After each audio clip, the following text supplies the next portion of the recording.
While looking around the restaurant for the client I was supposed to meet, I saw my ex-wife, Lisa, sitting with a slightly overweight middle-aged man. It was clear he used to be in good shape, but time and indulgence had changed his body. Lisa looked content next to him, and everything about the man suggested he was wealthy. Standing in the foyer, memories flooded back. Even though it had been 3 years since our divorce, the feelings were as fresh as if it were yesterday. That's how I ended up here, watching from a distance instead of being by her side. But as events unfolded and her wishes came true, my troubles began with a trip to Albany for a client meeting.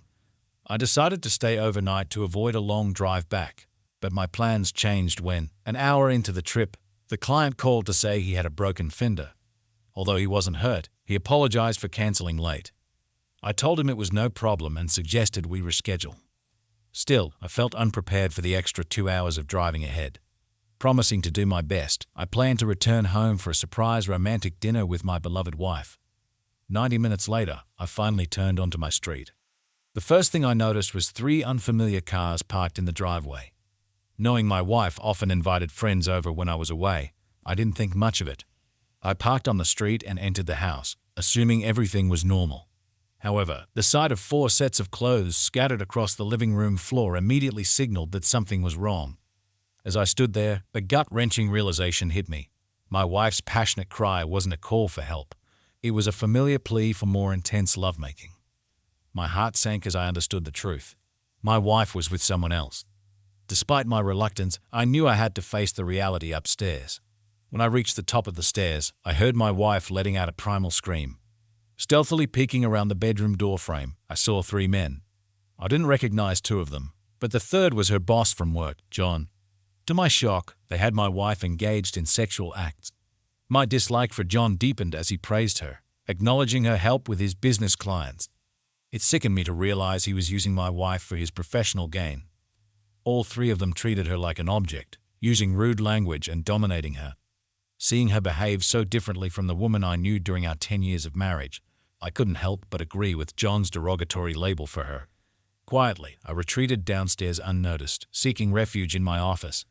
I retrieved my digital video camera, which still had some battery life and an old holiday tape inside with space for recording. I aimed to document my wife's actions for legal purposes, not to create some illicit spectacle. Setting up the camera at the bedroom door, I captured footage of my wife's face and the others involved. I managed to endure only 5 to 10 minutes of the ordeal before my emotions overwhelmed me. While some might find such a scene arousing, it brought me only sadness and a deep sense of betrayal. Feeling utterly deflated, I sought solace downstairs to gather my thoughts. In my office, I retrieved my gun from the safe, removing the safety as a precaution. Though not inclined towards violence, I couldn't shake the urge to assert myself if things escalated. Venturing into the living room, I took the car keys and wallets from the discarded pants on the floor, deflating the tires of all vehicles parked outside, including Lisa's car. Returning indoors, a sinister grin crossed my face as I concocted a plan. If Lisa took her cell phone, spotting it on the bedside table during my recording, I readied my camera, positioned myself discreetly behind the stairs, and dialed her number. After several unanswered attempts, she finally picked up. The silence in the house suggested she had warned the others to stay quiet. "Hey, Matt, how's Albany?"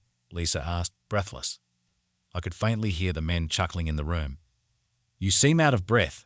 Are you okay?" I pretended to be concerned. "Yes, had to hurry upstairs for my phone call," she replied, quickly composing herself. "My client cancelled, so I'll be home soon." "Want to have dinner?" I asked calmly, though inside I was fuming. "Heading home now?" she asked anxiously. "Sounds good. Just need to get ready. See you soon," she said hastily before ending the call, leaving me with a knowing smile. As expected, 4 naked people started coming downstairs into the living room. The men quickly got dressed, and Lisa hurried to tidy herself up as they all rushed out. Lisa slipped on shoes and a jacket, glancing outside, hoping they'd leave before she did. If she had been less excited, she might have noticed my car parked on the street. The men started shouting at her simultaneously, prompting Lisa to step onto the porch to listen. At that moment, I slammed the front door shut and locked it behind her. My wife saw my face as I closed the door, trying to communicate through the side window with a pleading tone in her voice. The time for discussion was over. The other men came back to my porch, banging on the front door, wanting their belongings. Realizing their intentions, I called emergency services, reporting an attempted break-in. The dispatcher told me a neighbor had already called, giving my name and address. I waited for the police, who arrived quickly, just 2 minutes later. After the police questioned my wife, I approached the two officers and told them that my wife had been mistreated by the men present, demanding their arrest. This caused the men to shout that they were invited, and she consented, denying any mistreatment. Everyone, including me, turned to Lisa, waiting for her response. She avoided eye contact and admitted in a quiet, ashamed voice that she had invited the men into the house, engaged in sexual activity with them, and wasn't mistreated. She acted on her own free will. The men seemed relieved to avoid mistreatment charges. Soon after, 2 more police cars arrived, and they took everyone's names for their report. The senior officer then told me that since my wife invited these men, and they were all adults, there wasn't much legal action to take. He suggested counseling or similar help, delivering the remark with a disdainful glare at my wife.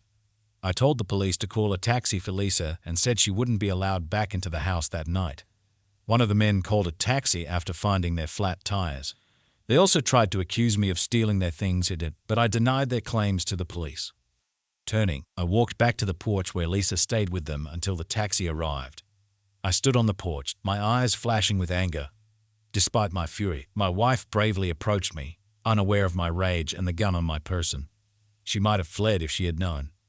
"Matt, I'm deeply sorry," she started to speak, but I quickly interrupted. "You've broken my heart, and I'll never forgive you. John called you a slut, and honestly, I think it's fitting. From now on, I'll call you that and won't use your real name again. If you need to talk to me, do it through Ted," I said. With those final words, I went back into the house, locking the door behind me, leaving her standing there. She hurried back to the group in tears, and John tried to console her. She pushed him away, which oddly brought me some comfort. However, my brief satisfaction soon faded. Back in my bedroom, the scent of her perfume filled the air, making me even angrier. I erupted in fury, ransacking the entire room. I threw the mattress onto the front lawn. Retrieving my toolbox from the garage, I took apart the bed, tossing its pieces outside along with the mattress. Returning to the bedroom, I took Lisa's cell phone from the floor, scrolling through her contacts and messages. As expected, I found disgusting emails, photos, and even videos of unfamiliar men with her. Looking at the images, it was clear she knew them well. I chuckled bitterly at my former attachment to her, realizing those days were long gone. I carried all the boxes from our bedroom downstairs, dumping their contents in separate piles on the front lawn. Clearing out her belongings from the guest room, I encountered an unexpected surprise. Moving each dresser drawer outside as I had done with the bedroom items, I met resistance with the last bottom drawer. Fueled by anger, I yanked it open, hearing a telltale crack. With a bit of force, the drawer finally opened, revealing the source of the obstruction: 7 or 8 DVDs hidden beneath. I accidentally cracked one of the plastic cases, but the disc inside remained intact. My heart sank once more as I looked at the discs. I didn't think I could feel any worse, yet I did. Going downstairs, I studied the titles on the discs, which only made me more upset. In the living room, I arranged everything on shelves for closer inspection. The first disc showed Lisa with her close friend, Sarah, at Sarah's house. Lisa often helped at Sarah's gatherings in Avon, usually held on Tuesdays and Thursdays. It seemed they engaged in sexual activities with various people at her house. As I watched the footage over several hours, tears welled up, stopping only when I saw the final 2 discs. The first showed Lisa with her tennis instructor, a service I paid for. She attended lessons every Saturday, returning too tired for intimacy later in the evening, which now made sense. The second disc showed Lisa having sex at her workplace, specifically in the boardroom with John, her boss, and John's superior, Bill. Bill was influential in the community, often featured in local newspaper articles for his charitable efforts, which I now realized extended to my wife's private affairs. I retrieved a large envelope and carefully placed the cell phone, the discs, and the cassette tape I had recorded earlier inside. My plan was to hand everything over to my lawyer and confidant, Ted Wright, my trusted friend of many years. He was one of the only people I truly trusted. At that moment, nothing else mattered. Glancing at Lisa's computer on the desk, I powered it up and began copying every file, email, photo, and video onto external drives. It took about an hour to finish. Once done, I settled down to sift through my wife's digital files. Among the videos were scenes similar to those on the CDs I had found. I also found explicit images usually seen on adult websites. Digging deeper, I found a trove of emails going back about 6 months. Despite her attempts to hide them under misleading file names, I uncovered messages between her, John, and several other men, as well as exchanges with Sarah. Just last week, I had dismissed them, but one nearly destroyed me. The thought of using my gun crossed my mind, but I realized she wasn't worth it. I had to stay strong. The email that affected me the most was from Lisa to Sarah. Sarah asked why Lisa hadn't left me to be single again and asked Lisa to describe her ideal future husband. Here's what she wrote. Sarah, I have no interest in him anymore. Matt is faithful but foolish. I fear he'll soon discover my secret lifestyle. He's not completely clueless, but love blinds him. Lately, he's been gaining weight, and his expanding belly is off-putting. Comparing him to other men, he's lacking. I also detest beards and mustaches, which make him look somewhat repulsive. I once loved him deeply, but the excitement of recent years is too enticing to give up. His lawyer best friend could pose problems if he gets involved. John and Bill at work hint at promotions and perks with suggestive undertones. I laugh. I also want a house and a car. If I play my cards right, I could also secure alimony each month. I'm looking forward to our Tuesday party after recovering from my tennis injury. Tony is impressive. Make sure I get last Thursday's video. It was my first time with so many men at once. As for my dream man, he must be wealthy, loyal, compliant, and not too bright. He must cater to my every whim and still ask which one. I chuckle. I'm indifferent about sex as long as there's money involved. I laugh. I can fulfill my needs elsewhere. Sometimes it feels too easy. Damn, Matt's home now. Got to go. See you on Tuesday. Call me, Lisa.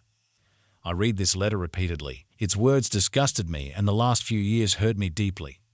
Did she really feel this way about me? Was my love so blind that she cheated on me for over 2 years? After that, I retired to bed and fell asleep on the sofa. The next morning, after a restless sleep, I called in sick to work. I reached out to my close friend and lawyer, Ted Wright. Mary, Ted's secretary, answered the phone. I'd known her almost as long as Ted. I urgently asked for a meeting, but she told me he'd be in court all day. Ted needs to meet me in his office in an hour, I insisted. If he starts bothering you with nonsense, mention Tammy Brown's name. That'll get his attention. See you in an hour. I started getting dressed when my phone rang. Reluctant to speak with Lisa, I checked the caller ID. It was an unknown number, so I answered, suspecting it might be Ted returning my call. Hello, Mr. Brown. This is Bill Evans from Lisa's office. I'd like to discuss the events from last night at your house. Can we meet today in my office to clarify the situation for everyone involved? Unsure if he knew about the video footage of him with my wife at his workplace, I knew he was worried about keeping John Davis's key clients. My wife and John were valuable assets to him, and he likely didn't want to lose them. Additionally, he was surely worried about negative publicity for his company and himself personally. Mr. Evans, I have an important meeting this morning, but I'll call you back before noon to arrange something for today, I assured him calmly. I conveyed it as though he was reasoning with me. He was in for a surprise. As I left, I glimpsed what looked like a bizarre yard sale. The broken bed and Lisa's clothes were still strewn about. An elderly neighbor waved with a curious expression. I knew I'd become the talk of the neighborhood. In the city center, I grabbed a bite to eat before heading to Ted's office. Mary made a cup of coffee for me, lots of cream, no sugar. We had a long history together. Holy crap, Matt. I don't know what you've got on Ted, but I mentioned his name and he told me to clear his schedule for today. I could use a month off, she joked. If you want to know who Tammy Brown is, she added playfully, you'll have to ask Ted. By the way, where is he? I asked. He said he'd be here soon. He needed to reschedule his meeting with the judge for today's court hearing, she informed me. Just then, Ted walked in. Holy crap, Matt. Tammy Brown. You must be in big trouble for mentioning that name to me. Come into the office and let's talk. Mary, don't patch me through to anyone right now, Ted quickly said. I grabbed my coffee, and he shut the door for privacy. I recounted the events of the previous night and shared what I had discovered about Lisa's new lifestyle. Then I handed him an envelope with the evidence I had gathered. Finally, he spoke. He listened attentively to my story without interruption. I could see the legal gears turning in his head as he processed everything. I also told him about Bill Evans's request for a meeting today. Well, Matt, let's prioritize. I've known you for a long time, and I understand you're devastated. Is there any chance for reconciliation with Lisa? He asked. Ted, if it were your wife, Katie, and you found those videos and emails, you'd leave her immediately. I want a divorce, but I also want to cause some serious damage. I'm not going to quietly accept this betrayal, I confessed. Okay, first we'll sue Tony in the tennis club. Sarah is off the table as she's just a friend. Lisa's workplace, however, is a different story. Secondly, we'll sue the two clients and their companies who were at your house. We'll also go after John Davis, Bill Evans, and their associates. He warned that things might get worse before they get better. Ted cautioned me, but I didn't care. Even if I had to resort to physical confrontation, I was going to make these people pay for what they'd done through Lisa, I said angrily. All right, Matt, recap what Bill Evans wanted, and we'll go from there, Ted told me. We explored several options, and I favored the last one. A direct attack on Lisa's workplace seemed best. I had video evidence of Davis, Evans, and Lisa in their boardroom. Ted explained that as Lisa's superiors, they influenced her position. It could also lead to serious legal consequences. I liked the sound of it. Ted also hinted that once Bill Evans realized what evidence we had, his stance would change, likely resulting in a settlement offer. If it's less than $2 million, he can forget it, I said firmly. I'll tell you what, Ted, make it $2.5 million. I've seen your legal bills before, I joked. Come over tonight at 7 p.m. Katie will make a fantastic dinner for us. You could use a break from home, I insisted. I scheduled an appointment with Bill Evans for 2 p.m. following this. Mary peeked into the office. Ted, they're calling you on line 1, she said. Mary, I told you no calls, he snapped, visibly annoyed. Sorry, Ted, but this is Lisa. She wants to talk to you, and I thought you might want to answer, Mary insisted. Mary, it's going to be a long day, and it's just starting. Does she know Matt is here? He asked. Not that I know, Ted, she replied. Tell her I'll talk to her in a minute, he said more calmly as Mary quickly left.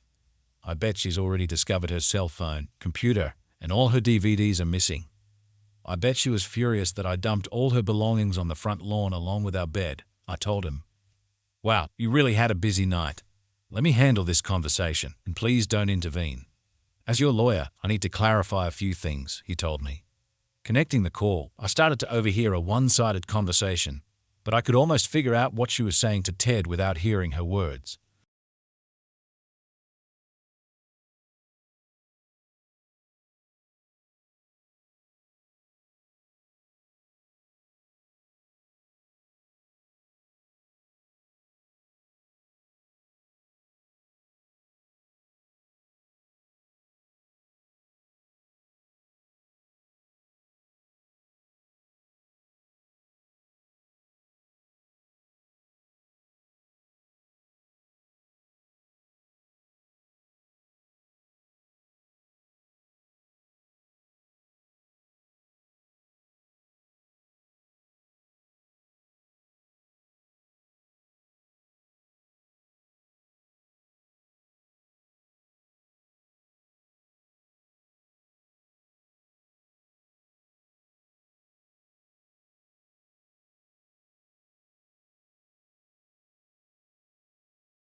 Looking up at me, Ted asked if I heard most of that conversation, sounding sad. I told my friend that I did hear most of it, saying I wanted to face her and express my true feelings. But I admitted I didn't think I could bear seeing her again, at least not yet. I have a couple of requests for you, Matt, he said, shifting to a more positive tone. First, hand me those tapes. Ted pointed to the videotapes from the envelope, those from the previous night, the ones featuring Tony at the tennis club and the footage of Lisa with Mr. Davis and Mr. Evans in her office. After handing him the tapes, he told me to invite Mary to lunch. I gave him a puzzled look, to which he promptly responded in kind. I think it's best if I review them myself to spare you more distress before our meeting at 2 p.m. I don't believe watching this material would help you right now. I don't want you upset before our meeting with Bill Evans. I agreed and thanked him before sharing the good news with Mary. She jokingly suggested I take her to a fancy restaurant if Ted was paying.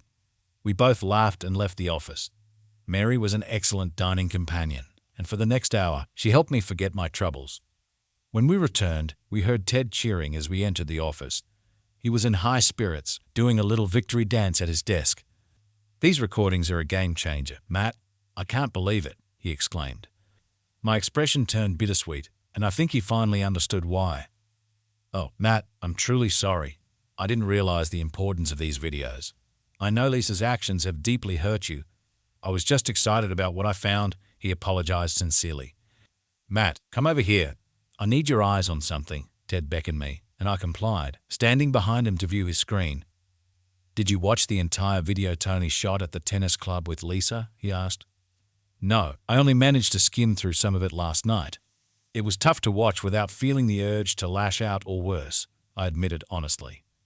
"Well, brace yourself." Towards the end, just after Tony and Lisa finish, they attract a small crowd in the men's locker room. Yes, the tennis club's locker room. I hate to say it, but she let the other men who were watching join in after Tony. "I'm not telling you this to upset you, but to shed light on this guy right here," Ted explained, pointing at the screen.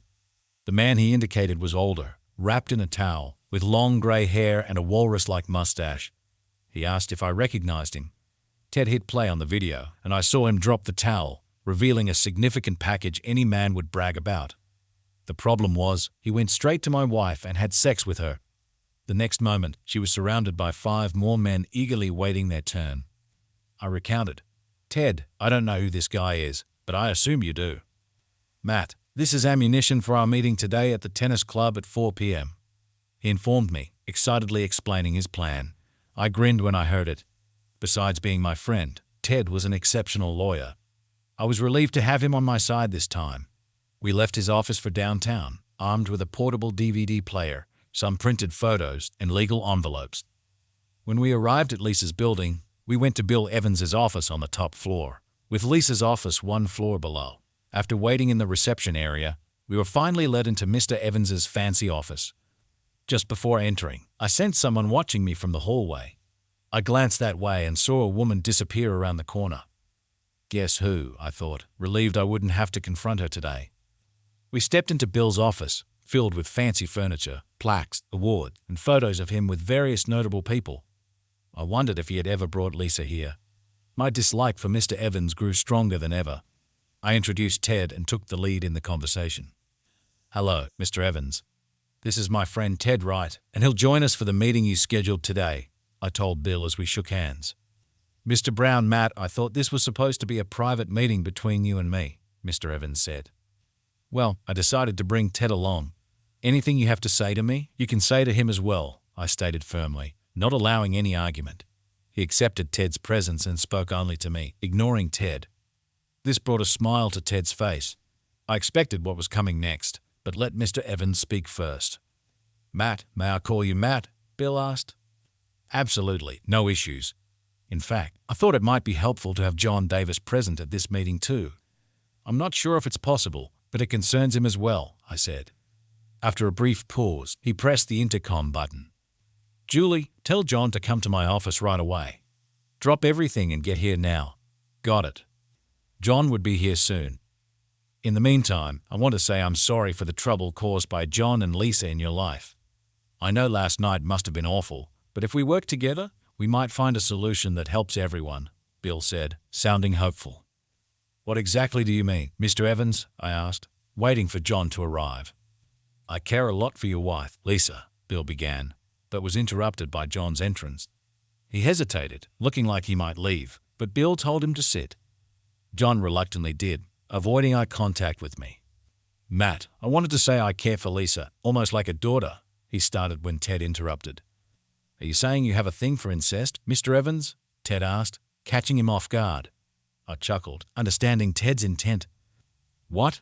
What are you saying? Do I like incest? What does that mean? He replied angrily. Well, let me show you. A picture is worth 1,000 words, Ted said, putting the DVD player on Bill's desk. These are screenshots from the video you're about to watch. He handed them to John, not Bill. John's eyes widened, and he passed them slowly to Bill. The images showed Bill and John both with my wife, leaving no doubt about their identities or actions. I suspected Bill recognized his own boardroom table where he and Lisa had their activities. John, are you telling me you were dumb enough to record this on video and share copies? Bill asked, almost speechless. John couldn't respond and looked completely shocked.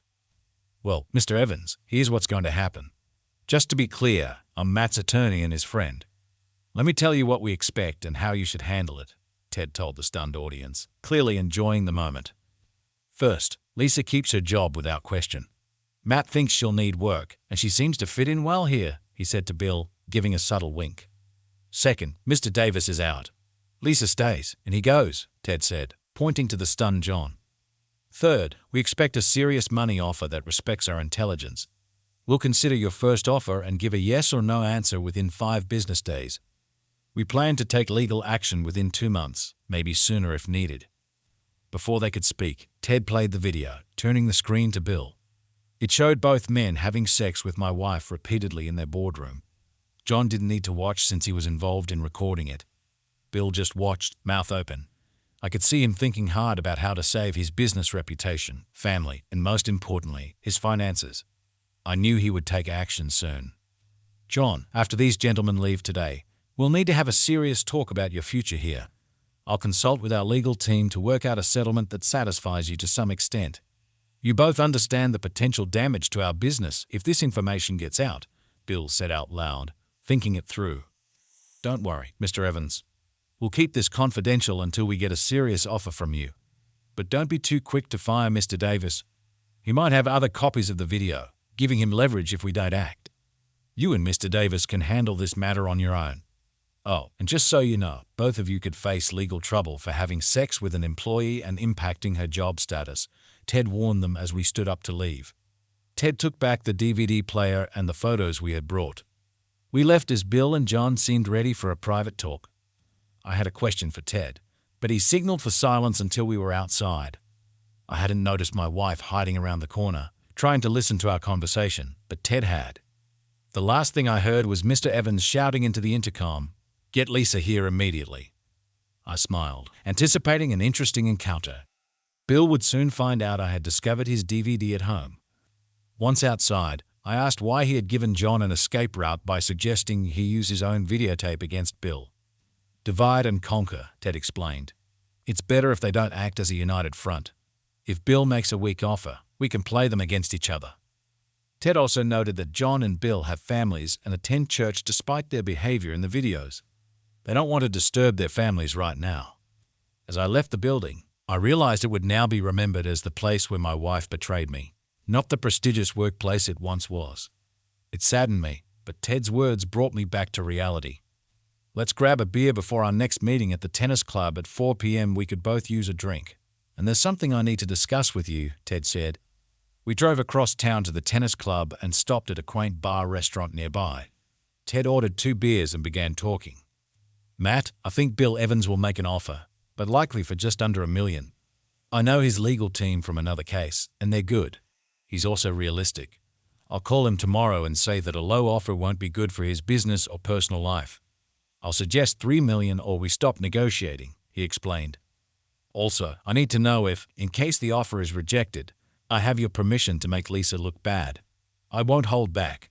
My job as your lawyer is to win, even if it means revealing unflattering details about her, your marriage, and your sex life. It might get ugly in public. I'll use every legal tactic. You might not like everything that comes out, Ted added. I told him I had thought about it and believed I had more integrity than they thought. I said I was willing to proceed if needed but preferred to explore the financial offer first. Ted agreed and suggested starting by seeing what Bill offered. He assured me that if Bill's offer wasn't good enough, he would handle the paperwork quickly. He also mentioned using his contacts in newspapers and local news stations to get footage and images, even if they had to censor the explicit content. Ted, you've always been there for me, and I trust your judgment. I just wish this hadn't happened. Being a clueless husband was better than being publicly humiliated by a cheating wife. But you have my permission to do whatever is necessary. I didn't start this, but I will finish it soon, I said with frustration. Got it, Matt. Now let's talk about our next meeting. Harry Ryle owns the Ace Tennis Club. This is the guy I pointed out in the video. He'll likely take a laissez-faire attitude, saying adults will be adults and he won't intervene. Tony's tennis coach might be fired for appearances but rehired later. Tony is popular at the club, especially with female members. Remember, while men mainly pay club dues, women are also involved. This dynamic will be key in dealing with Mr. Ryle, he explained. We arrived just in time, and it was clear that Mr. Ryle and Ted didn't get along. Their tension was obvious. Mr. Ryle, this is Matt Brown, he said, nodding at me. His wife is a member of your club. We found out that Tony Simba, your tennis instructor, was having an affair with Mr. Brown's wife. What do you plan to do about this? Ted finished.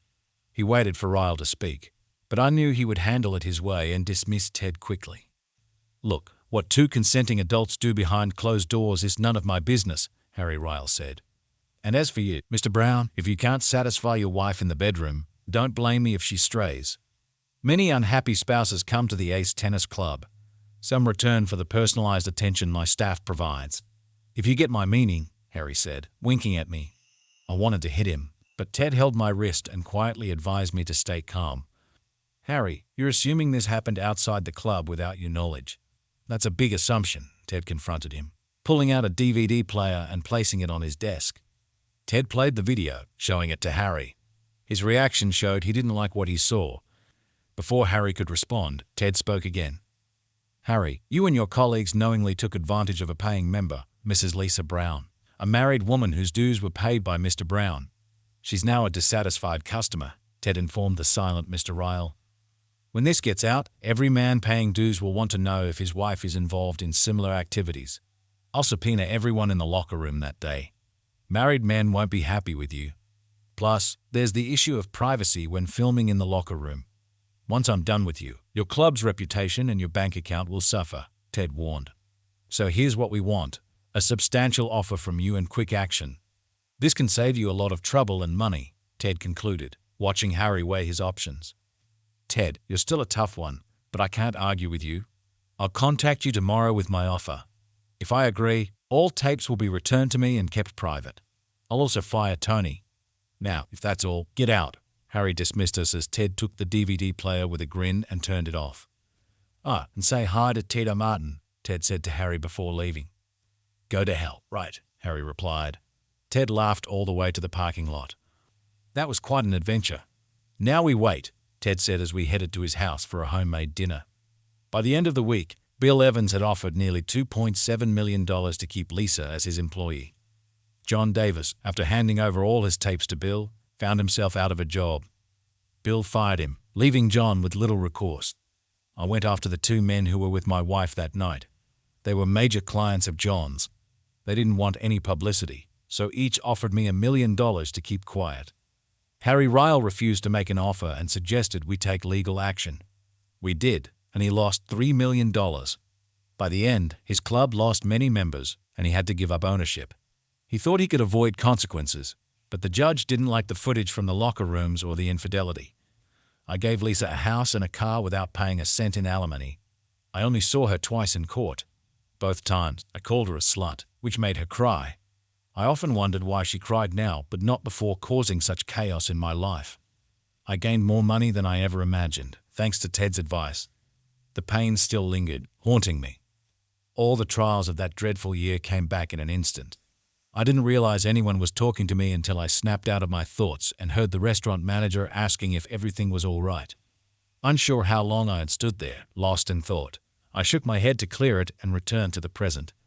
Sorry, just remembering an old issue after seeing the group I came to meet. Thanks, I explained to the manager, noticing his curious look. I headed to Lisa's table. She looked surprised. When we were last together, I was overweight with long hair and a beard, dealing with an old knee injury from baseball. That was my excuse then, but I had settled into a complacent life with her. Now, I had a shorter haircut, was fit from regular workouts, and had my knee fixed. Thanks to the money from John and Bill, my suits were now upscale, and I made an effort to present well in public. I spoke first. You look fantastic today, slut. Almost forgot how stunning you could be, I said, provoking a reaction. I knew how to push her buttons. My name is Lisa, Matt.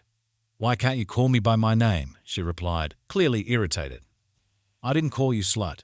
You know who did. I just find it fitting.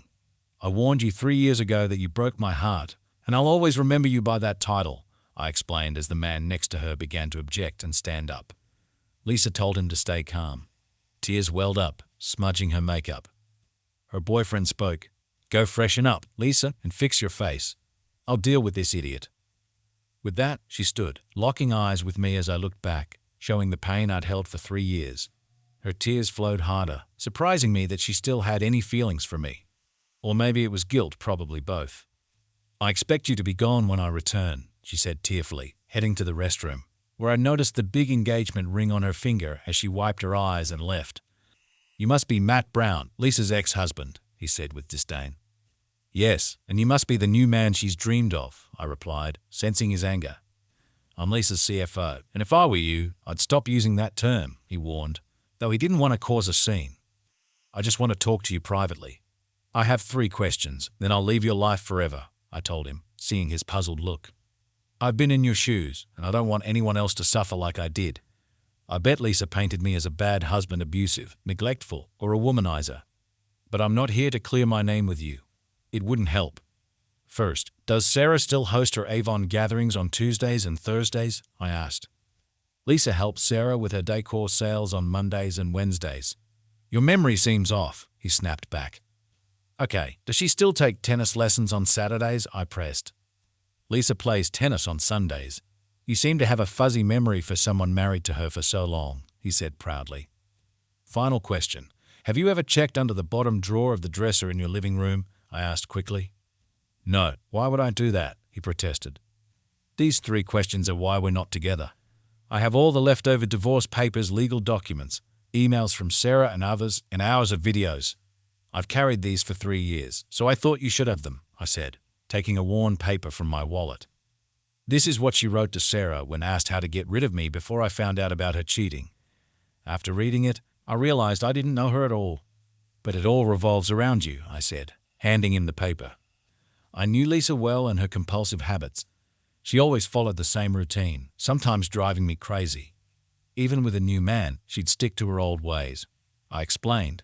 He hesitated to take the paper, but curiosity won. He opened the email. I've kept it for 3 years, rereading it and trying to improve myself so no woman would write such things about me again. Of all the evidence, this email hit me the hardest, which is why I've kept it. It's the same email I mentioned earlier in my story.